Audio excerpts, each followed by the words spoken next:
Carl, thank you very, very much for coming down today. Thank you for inviting me. Thank you. Welcome to the People in Housing podcast. Do you want to introduce yourself? Tell us about you. Tell us about Lovell. Yes, of course. Yeah. So I'm Carl Yale. I work for Lovell. We're part of Morgan Sindall Group. I've been around for a long time. My second stint at Lovell, so I've been in this role for about a decade now, looking after the planned maintenance part of Lovell in the Midlands. But sort of we take a step back, we're part of Morgan Sindall Group. Yes. I think we're close to a £4 billion turnover business now, and we cover Morgan Sindall Construction, Morgan Sindall Infrastructure, Morgan Sindall Fit Out, which is Overbury. Yep. We've got Property Services, and then there's some other sort of consultant business. But Lovell is ultimately the housing brand in the group. Lovell nationally, I think we're getting close to £1 billion. I think we're about 800-900 million turnover now. Yeah. Spanning across the UK, but predominantly England, Wales, Scotland. We've got about, I think it's probably 11 regions now. We've got smaller little regions going into sort of new areas. Yeah. And I cover across the wider Midlands, so East and West Mids predominantly, but with a bit of a look down towards the south into the M4. In our Midlands business, West Midlands Birmingham office, we're a nice balanced business where it's planned maintenance, new build houses under Lovell Homes. Yep. But what we do quite niche is a lot of mixed tenure where we can carve up a site, and some of it's Lovell Homes to sell, some of it's for an RP partner, or even build to rent is a big thing now. And we can also do the planned maintenance. So, on any given year, if the housing market's booming, we can sell. Yeah. If it's a bit, we've got contracting and you see now with the move towards existing homes, then we can pull the strings on the refurb team to sort of go there. So we've got a lot of angles covered. Yeah. And then we can work with people like Muse in the group to do city centre region, and we can work with our sister company Property Services, like the Birmingham opportunity right now, where it's a true JV where we could have planned and responsive. So we're quite well placed to cover pretty much everything, which is brilliant. I know there's a lot of focus with yourself currently with the Lovell Renew side of things. So why don't you tell me about that? Because that seems to be quite exciting where things are going with this now. Yeah, well, I think excited is one thing. Lovell Refurb never had a name. Right. Lovell, and our reputation, a lot of it is around new build. So immediately Lovell Homes, Lovell New Build. But we've been doing refurb for 20 years or more, and we've been doing it well. It's quite modest, quite understated, a little bit of a secret at times. So I think we've got to do more to put the brand out there. So it's the plan was let's have a name, and then we can differentiate Lovell Homes, Lovell Later Living, Lovell Partnerships, and Lovell Refurb. So we landed on a name called Renew, and there was a bit of what do we call it? And it does what it says in the tin, but it's all about existing homes, and that could be retrofit, it's high rise, it's planned maintenance.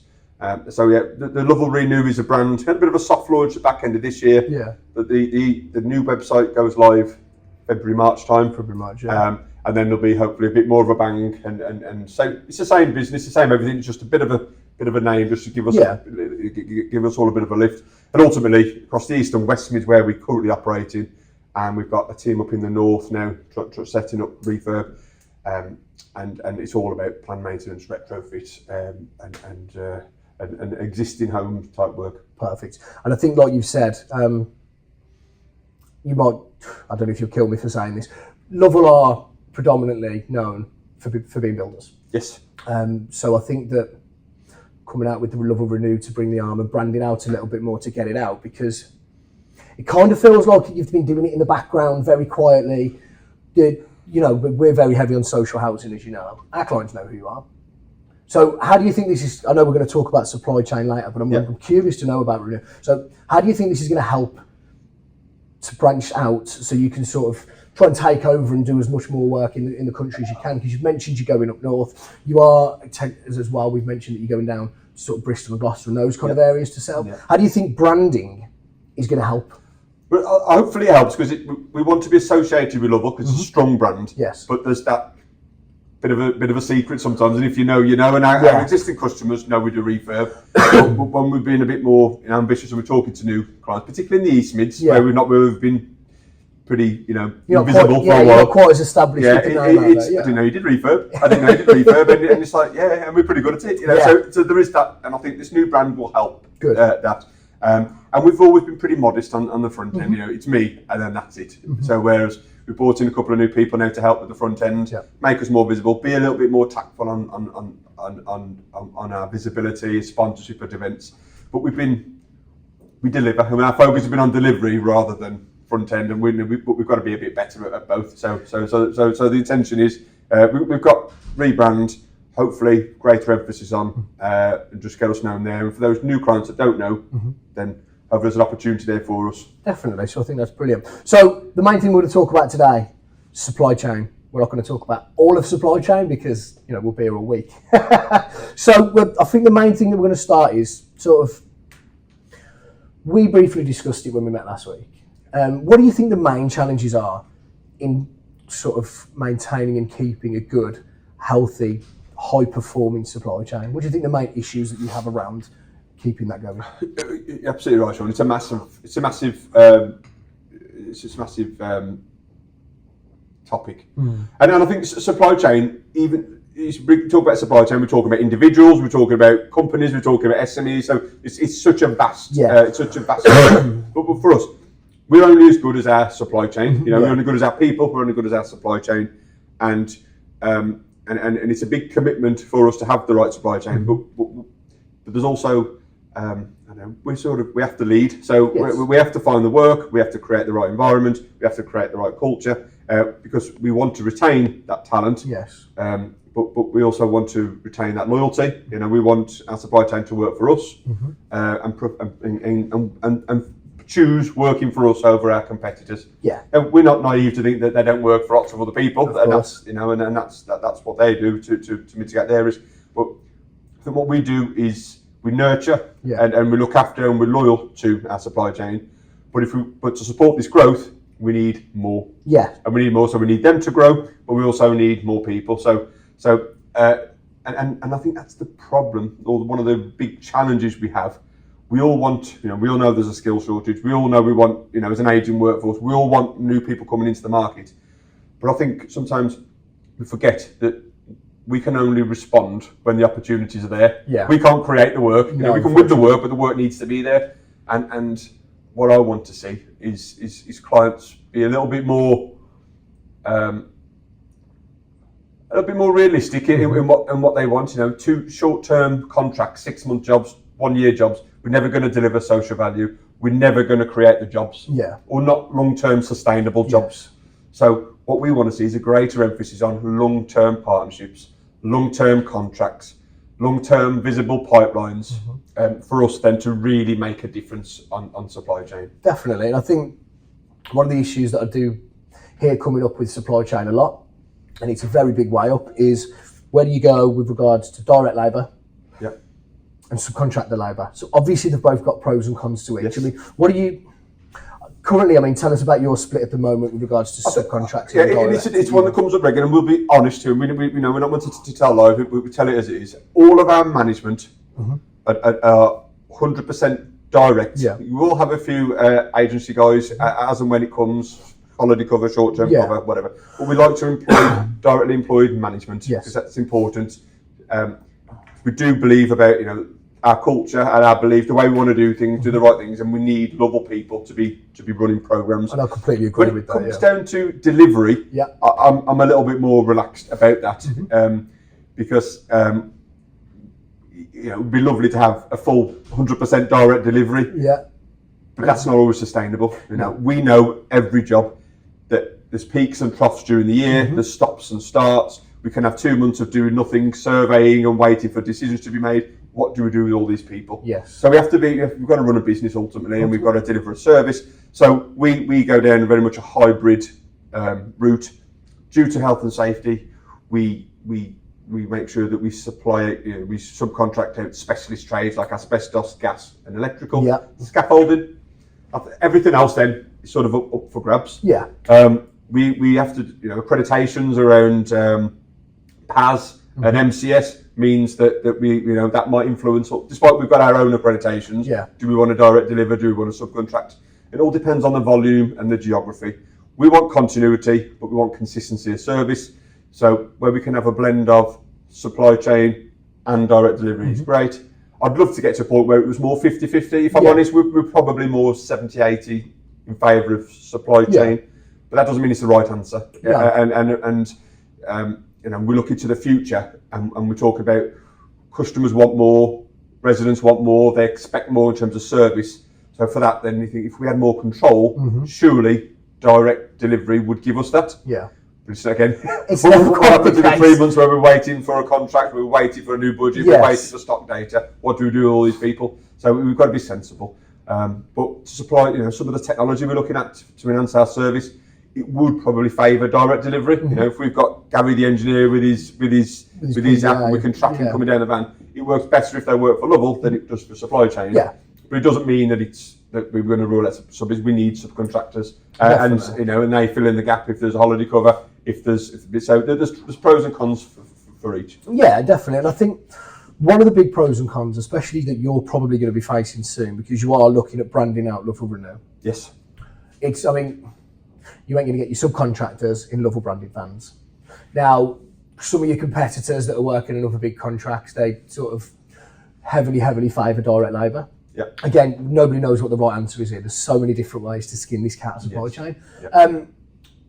But do you feel that they get more?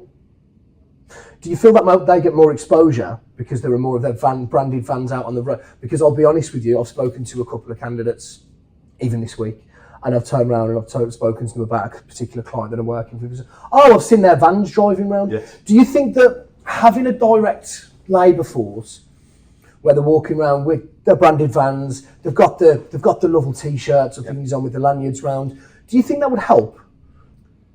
I think there's two ways of looking at everything. I think it would 100% it would add exposure. You driving around the city, Birmingham right now, you're gonna see the incumbent contractor working. You're there. It's not going to hurt. There was always the old. You could take a negative view if you see these cars in the pub car park. It could have a negative connotation. But no, branding being out there is good. But we want to be remembered. We never want to be the biggest, but we want to be the best. The ones that deliver, the ones that make do the right thing and deliver our promises. And if that means having more Lovell vans on the road, great.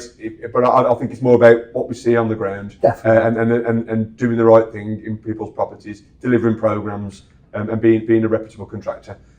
I'd love to see 100 vans running around, 1,000 vans running around, but that comes with 1,000 other problems. Definitely. So on the one hand, you have got your direct labour force. You've mentioned that you want to retain. And you want the good skills, the good operatives, and you want to retain their loyalty, which is something that you can get by having the direct labour. Yes. The flip side to that is the continuity of work, like you said, peaks and troughs going everywhere, which can be solved by having subcontractors. Obviously, there's the two options here. Where do you see agency labour in this?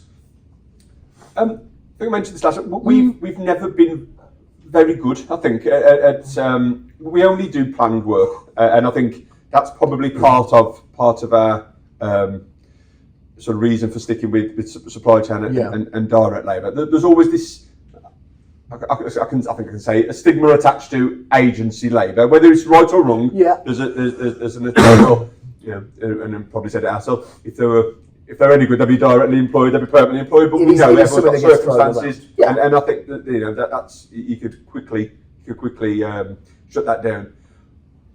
I think what we want is a bit of everything. The cocktail of everything is right. But it's getting the right people, the right culture, the right square pegs in the right holes, and that comes with pipelines and visibility, and for us to decide where the best resources fit geographically, skill sets, team dynamics, and what you don't want is peaks and troughs, stops and starts, because all you get is short-termism. You never get that genuine buy-in from officers. It's an easy word to say, but it's culture. Whether the guy is directly employed, self-employed, works for Lovell on the books, if that person wants to work, wants to do the right thing, does the right behaviours, is competent at the job, that's what we want. And I think that's where we've got to get to. Forget who's employing them. They're working for us. They're part of our team. They're delivering our service, and that's what we want to get to. So I think we've got to be more open-minded. We've got to realise people have got their own circumstances that they want to do. They might have their own personal issues that they do, their own taxings, and we've just got to get on board with that. And we've probably been a bit maybe a bit sort of one size fits all before, and that's certainly not the right way. And if we want to go for growth, we've got to do things a bit different. Yeah, definitely. And I mean, it's a weird one that you've mentioned, obviously, the stigma behind agency usage. Do you know the most common reason that I have people who work as self-employed subbies want to come and work agency? No. Invoices. Okay. So the big problem that's coming along, and you've seen it before with the bigger companies and the trickle down when the likes of Tomlinson's, even going back to Carillion and ISG. Yep. The small self-employed guy over here who's waiting for these guys to pay these guys to pay these guys to pay these guys normally can become quite a sticking point for them. Yes. So because we're us as an agency, we pay them weekly, it just removes that connotation. They're not doing extra work chasing invoices, and that's what sometimes tends to work. But yeah, I had to get that out. No, but it's a really good point. Yeah. I remember back in the day when I was on site as a QS. One of the best things I ever did was take some guys that was for a failing subby, take them on for us direct. Yeah. That meant that every week I had to book them in, but we did well because we had more control over them. They were more invested, and that's still working for us.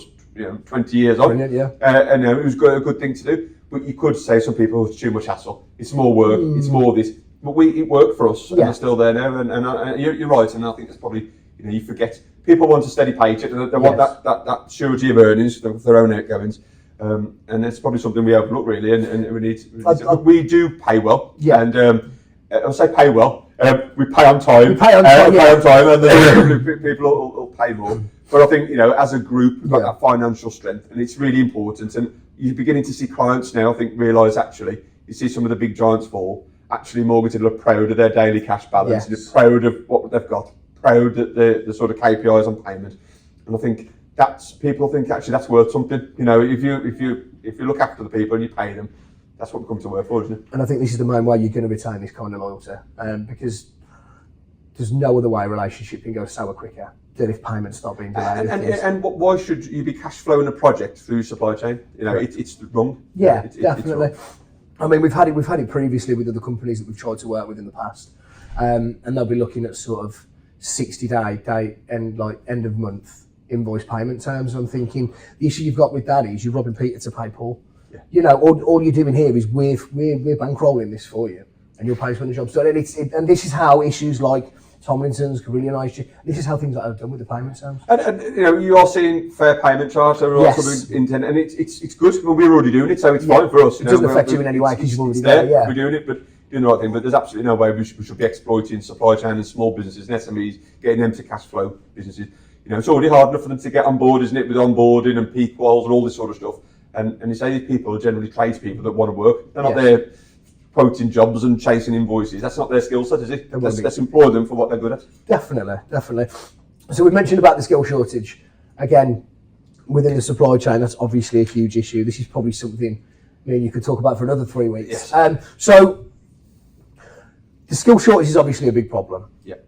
What are you guys doing to try and help that? Sort of what kind of various things are you doing to put in place to increase the skill level and the skills of the guys? I think skill shortage is made up of lots of moving parts. So is it part of an ageing workforce? I think COVID had a big part to play. Massively. And I think particularly in existing houses, what we do refurb, I think a lot of people moved onto the dark side and went working for themselves, doing private work, and actually probably earn a bit more money, possibly in some of the nicer environments. And you're okay, and out of COVID, got a free van out of it, and all these other furlough stuff. So, and they'll never come back. I think that they've gone.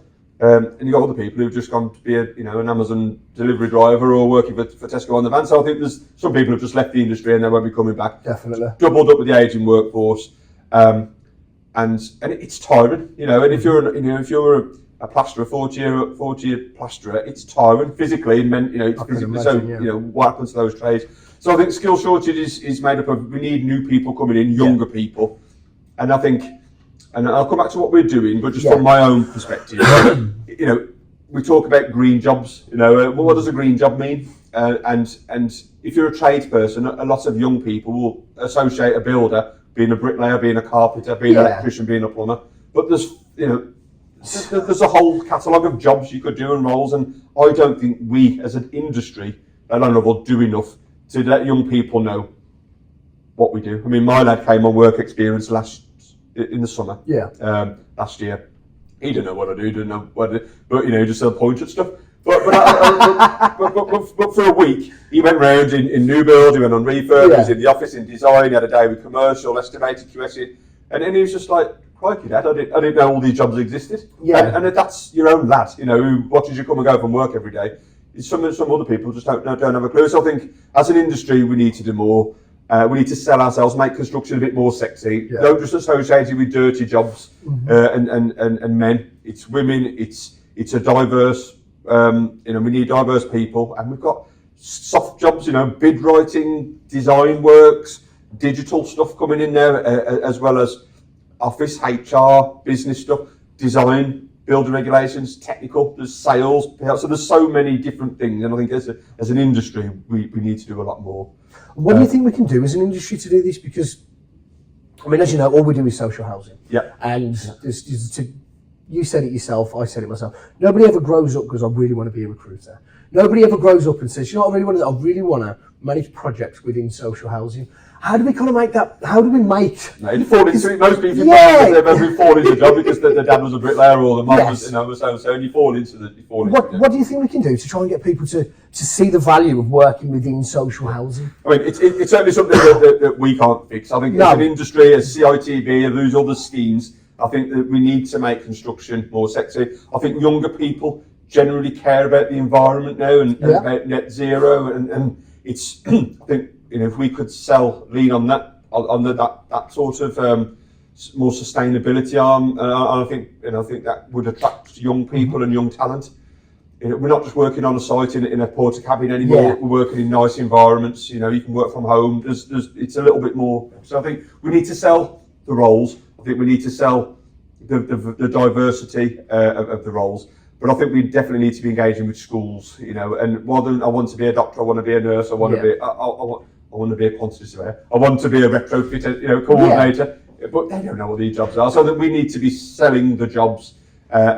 School visits have always happened, but we can do a lot more. I think. I agree with that. And, you know, children are into social media, aren't they? They're into TikTok videos, and I just think there's lots of things we could do. But we need it to be a collective industry approach from a CITB or someone with the schools.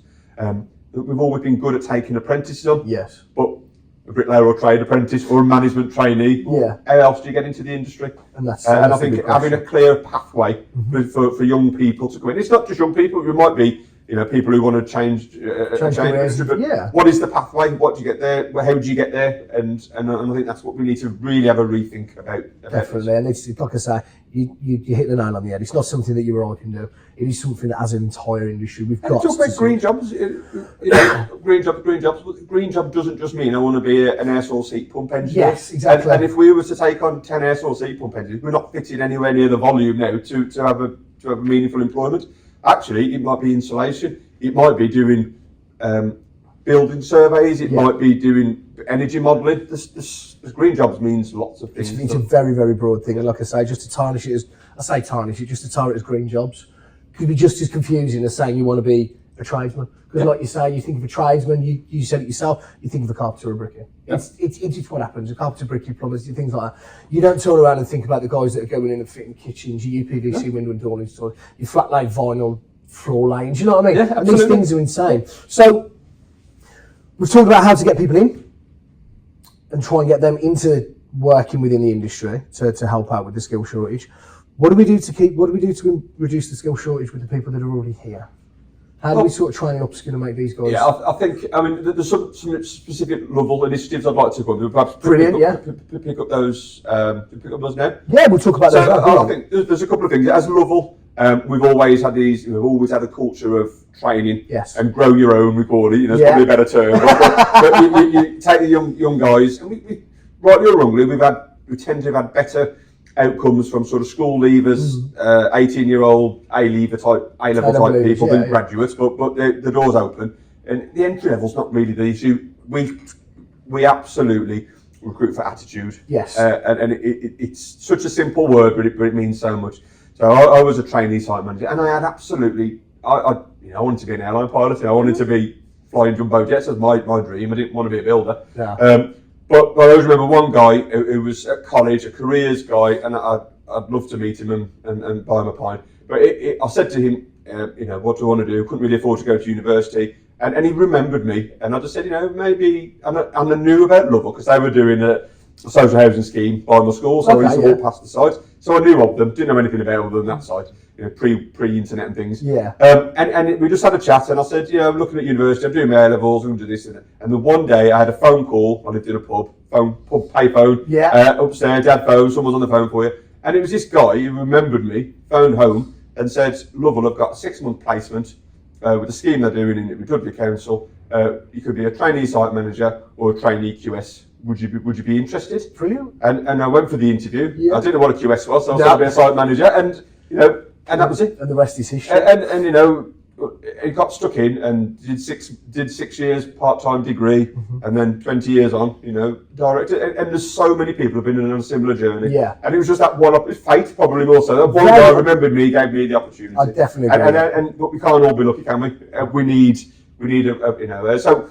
We've, as a business, we've got better at that now. We've got a proper structure. We've got the infrastructure of business for social value, for training. We've got the people, the support network, the course content, and we do a really nice structured management trainee course where you have, 6 months in commercial, 6 months on site, 6 months in sales, 6 months in technical, and all that. So you get a good ground in the business and all the jobs, and then towards the end of it, you start saying, I want to pick a particular, and you go into it. But at least then, you've had an opportunity, you've had exposure to everything, the jobs you didn't even know. You also appreciate what your team, what your colleagues do. 100%, yeah. And even if it doesn't work out, once you're in, and you can move across. And I think, other businesses do that, but as an industry, we need to do more of that. Because if you're a small plastering arm, you don't have that infrastructure and time to have those luxuries. You sort of you hit the ground running. Yeah. But I think we need to do more. We've got some specific. We've had Lovell Academy for years, which has been excellent. Sort of rebranded these days. We've got We Got You. So we did a big social value offer with some Basils, care leavers covenant, with some other stakeholders. And we're looking for care experience people that come into the industry, might be homeless, who just need an opportunity. Yeah, because without a job, it's hard to hold a house. Without a home, how do you get a bank? How do you get to work? And it's circular. So how can we try and create those pillars with our supply chain, with our partners? And it's early days, but it's been it's good. It makes a difference. We've got We Got You. So that's We Got You. You've got Built by You, which is kind of the new name for the academy. Okay, yeah. Doing a lot, particularly in Telford, but other clients as well, where we've got network with colleges, and as a commitment to the work we're doing. We're then able to take on trades and labour, put them through a proper structure course, MVQ, give them the tools.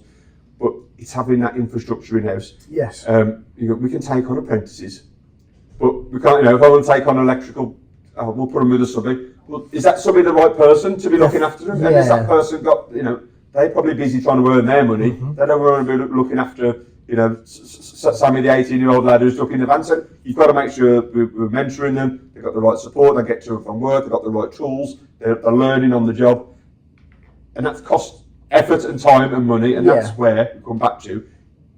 If clients could help us and say, okay, we're really serious about this. We're not going to give you a 6-month contract because we're going to deliver nothing. Yeah. It's 5 years. It's 10 years, and we want social value outcomes. We're 100% committed to it. And then you can, supply chain that we invest, they're on board with it. Everybody's trying to get the same thing. We're trying to shoehorn people into tick boxes. It's just short term, wrong outcomes. Young people come in, get a bit, and this isn't for me. I'm just being left behind doing all the donkey work. We've got to be able to make it more attractive. Definitely. And so one of the questions on here is to ask about sort of a good example of how sort of the training and upskilling has worked within Lovell. You're a prime example. You've come in, you've worked your way up and trained you. So, have you got any other examples of how this has really, really paid off and worked for individuals themselves? Yeah, no, my boss Stuart, he did the same. He was the year intake before me. He did the same, and now regional MD. Beth, who's a few younger than us, she's MD, come through exactly the same. Only ever worked for Lovell, 22 years, I think it is now. Regional MD of the East Mids business. So we've got these, we don't have to be a regional MD for success. No. We've got Kev Whitefriars back in the day where we did decent homes, and this was an example. Decent homes back then, you knew you were in town for 5-10 years, and you were expected to do social value, and you delivered it. Because you had that longevity, we were taking people off the estates where we were working. Nice. And there were, van drivers, there were labourers, there were tradesmen. And Kev's a classic example. Again, it's got to be 20 years service. He was a van driver. He was become a wall tiler. He's a site manager now. And he's proud as punch, and he's got he's got relatives now working for him, coming. We're back on Citizen now, which is which was one Friday. Bringing people in because we deliver. People want to work for us. They're proud. And in the community where we're working, we've got a lady at the minute who doing a high-rise scheme for Samwell, and she lived in the block and was trainee RLO, and she's working in the block, and now she's got a full-time employment with us. And these are real, success stories. Equally with supply chain, we've got one-man bands that work for us, and because you support them, we work and pipeline, and you pay them regularly. They're able to invest, and their teams grow, and their businesses grow, and it's to see their success, and they know the loyalty, and hopefully will always favour us over others because we've helped them achieve. So there's lots of successes, lots of different things, which is great. Doesn't mean to say you're a director, you've got success, but it's doing the right thing, and we're really passionate about that. And if everybody's growing, and everybody's on the journey, it's self-perpetuating. And that's definitely a brilliant way to look at it. So you mentioned obviously going on about some of the subcontractors using as well as one-man bands. You and I both know it's very, very difficult to sort the wheat from the chaff. So what kind of issues do you have when trying to onboard new subcontractors to ensure that they can deliver to the level that you guys are used to having delivered? And this is a massive point. We've got our good people that we know and trust and know the Lovell way. We've Lovelled them up, and they're like a stick of rock, and they know what we want. And we do. We're probably sometimes guilty of then overburdening them, and that's hands up. Sometimes we overburden, and you can quickly make a very good contractor an average or a poor contractor. So it's part that we have to be responsible and allocate the work appropriately. Equally, you don't want people travelling out of town to service a job. New contract, you want to impress, so you take your good guys down. You've got to be careful you don't fall into that trap. So awarding and management is a huge part of our business. But we need new blood. We need to recruit new blood, and you've got to try them. So they can sell, but you're only as good as the guys on the ground. So it's supervision. So we ask all the right. Everybody does the same. We have our onboarding, vendor register, and you can ask all those questions around competencies and experience and training. But you don't want to overburden a really good plasterer, with a pre-qual. We don't want to overburden them and scare them off. So this is where you've got to have the right level of compliance, but we've got to build those bridges, and we've got to help them out, and we've got to support them in filling in the forms. So that balance is a difficult one to get right. But equally, we see driving down the road, we see DIY Bob the Builder, standing on a milk crate, and you think you can't do that. When you're working for a tier 1 contractor, you can't do that, and that's the culture. And how do you get them to price that? So you're pricing it, you give them our spec, you give them our trade requirements, you give them our health and safety standards. Do they read it? Do they understand it? And then it's that education piece to say, I want you to have an on-tool dust. I'm not buying a £600 on-tool dust extract Hoover unit. I don't need that. No, this is what you need to really work for us. But we'll reward you with more work and this and it comes. So it's a bit of you have as much success as you have failure. Of course, but it's that making sure we're trying to give them the fair chance and give a say in the standards, supervising them, checking in. But ultimately, the point where they're never going to get where we need, they're never going to hit the standards, they're never going to have the same culture, and we end up going. And it's interesting to see who they work for, where they've worked for, because whilst you think we're all the same, we're all got our different sort of. There's there's more than one way to skin a cat. So we know that everybody runs contracts in very, very slightly different ways. I've had operatives that have gone from working for one of my clients who's done an absolutely cracking job there, to move over to another client, and they do things ever so slightly differently, and it's been a car crash. So you can understand that. But you did mention about the fact that it's interesting to look at where these guys and what contracts they've worked on before. You and I know this is a very, very incestuous market. Everybody knows everybody. So how does that kind of help knowing where these guys have worked before? I think sometimes you take some comfort. You won a new contract. These guys used to deliver it for the previous. They know the score, they know the client, they know the process, and that's fine. But then it might sound a bit salesy, but I want to do it the Lovell way. I don't want to do it our competitors' way. No, I want to do it the Lovell way, and the way they did it before, is that good enough? And so yes, they know with the spec, they know the client, they know what to do. That's good. But I want it to do the Lovell way now. Yeah. And that's probably we've got to be sure of that we're setting our stall out. We're setting our expectations, and we're setting a bar that's appropriate and not a lower bar because we'll accept it. That's what. Yeah. So, it helps sometimes, but also it can be. And if you're a client, you can, it's a bit like Choopy, and no doubt we'll come to Choopy later. But it's the same people, so what you're paying for. It's just another sticker in it. And I think sometimes we say, why are clients picking us? What do we do? If we're just going to sub it all out, what are we doing? What value are we adding? And that's something that we're really quite precious about. What do we do? We want to do it the Lovell way. We want to do it with our values and our culture because we think it's better than others. But it's a secret, so we've got to do more. So this is it. So hopefully things like this will get it out a bit more. Yeah. So you mentioned 2P. Let's try and tackle this one. So you briefly mentioned about the fact that with 2P you're having the same people in different environments. We know there's a certain contract in Birmingham. Is there? Yeah, there is a certain contract in Birmingham. We all know what it is. One of the electrical managers there that I've dealt with for the last 6 years, he's on his 7th t-shirt. So he's done exactly the same thing, and he's priced it and turned around and said, look, everything's the same. We wear a different t-shirt.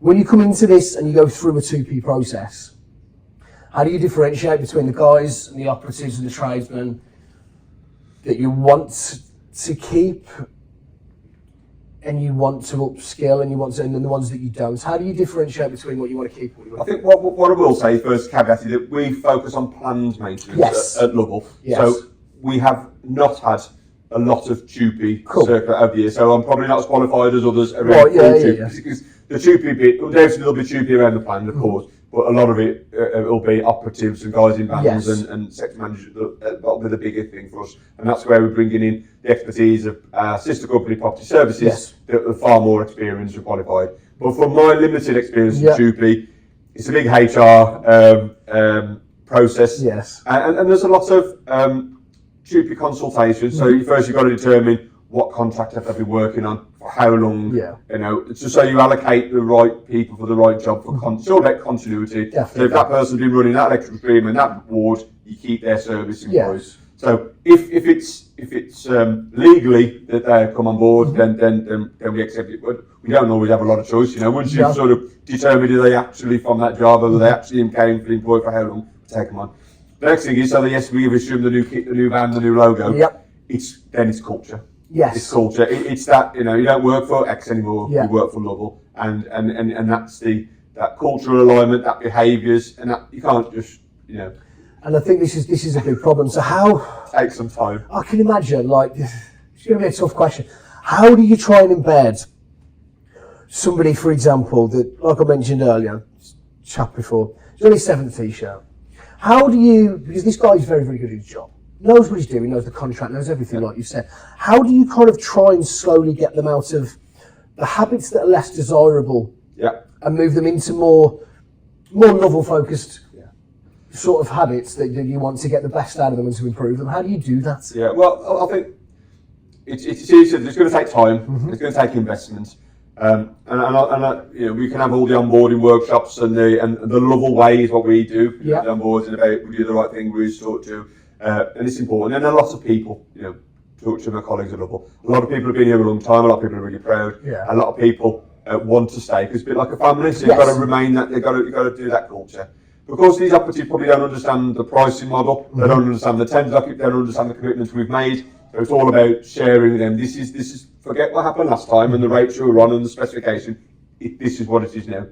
And I think you'll have some people that will come on board with you and embrace. You'll have people that probably retracting and I've always done it this way and I'm just here to see my time out. So we're going to have winners and losers. The big thing is we've got an infrastructure in the business, resource dedicated to that, making sure we've got the right supervision, training, culture, but ultimately, I suppose, then if you don't get people with it, then there's a decision to make from a HR disciplinary perspective. But with the numbers you're taking, it says everything. I'll be rugged me to say, everybody's fine, I'll be delighted. We know the game, but we've just got to make sure we do what we say we're going to do and we manage the people properly. But hopefully see that there's a commitment here, we're a good firm to work for, trying to do the right things, a good environment, there's good benefits, and hopefully that's enough for people to sort of get tuned in and engage really. Cool. And then, as you mentioned, I've mentioned that you are looking at sort of moving more down into the Bristol region. You mentioned that you are looking more up north. With regards to supply chain in an area that you don't have much of a presence in, what are the biggest issues about sort of trying to source, whether it's direct or subcontractor labour? What are the biggest issues you have trying to find and build a supply chain in a new area? We've worked in Bristol before. Yes, as the regions have changed and as the regions have merged, we sort of left and moved and focused on the West Mid. So hopefully it'll be reigniting some old relationships and old contacts.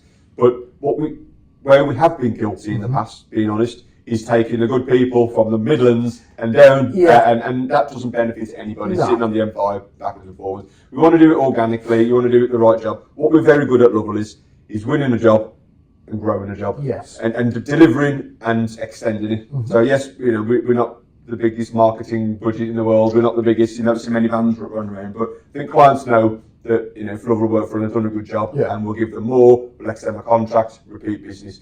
And it's growing nice and steady, getting the right job, stuff that we're good at, that we can deliver, and stick to what we know and do that. Having said that, what we know is good at, we could do high rise, as fire safety, we've got retrofit, you've got your planned programs. And so it's very, what we need to do is recruit locally. So it's using contacts like yourselves, that can help us support, who know the industry, know the people, know the markets. It's using, I'm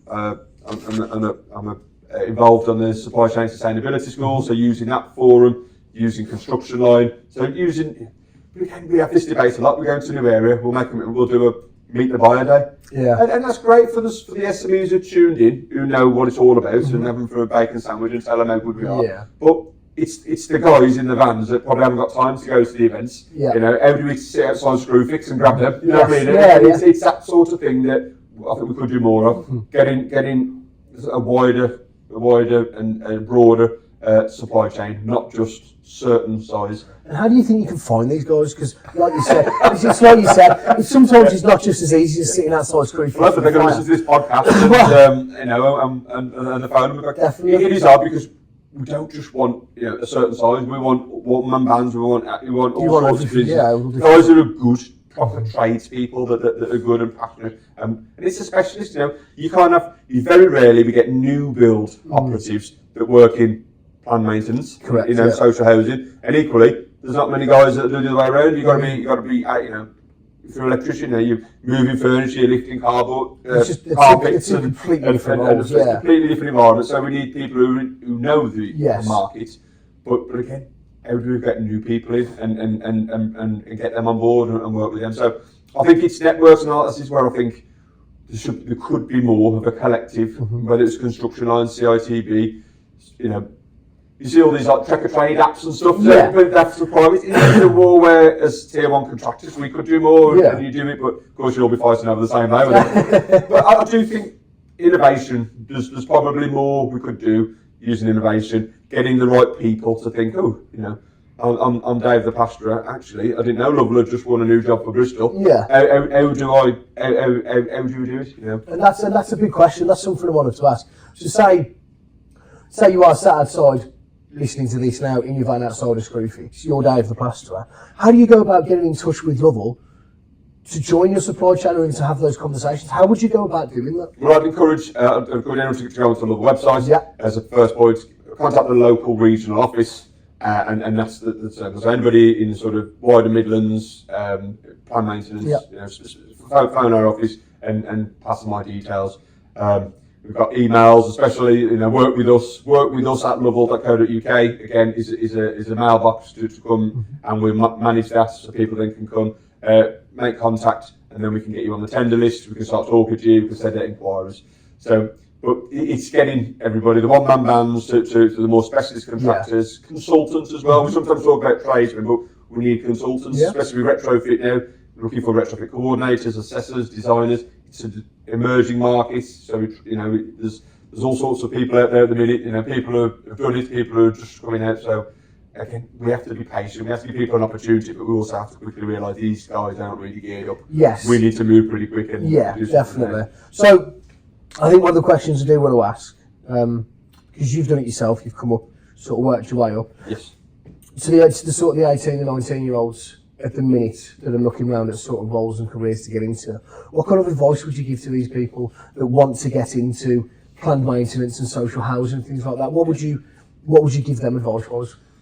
I think there's probably, looking at my lad who's a bit younger, people don't necessarily associate a job working in occupied social housing. Yes. They might think they might come into Birmingham and they'll see, all the tower cranes and exciting civil type jobs, and that's one thing. But I'm sure they won't appreciate the stuff that goes behind it, the professional jobs, the design jobs, the softer jobs. So I think if you are remotely interested in something to do with building, slight construction, and you don't really know what's there, I think that's where we should be signposting them somewhere. Yes. I'd love to signpost them to Lovell all day, but we're part of Morgan Sindel Group, and there's so many opportunities within the group.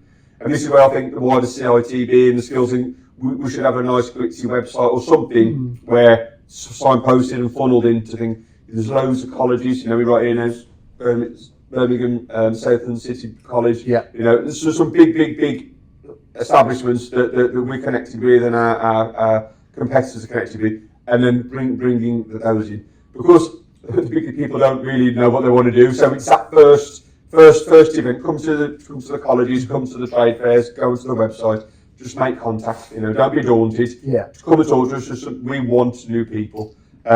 Where I think we fail sometimes is some of the young guys. I want to be an electrician.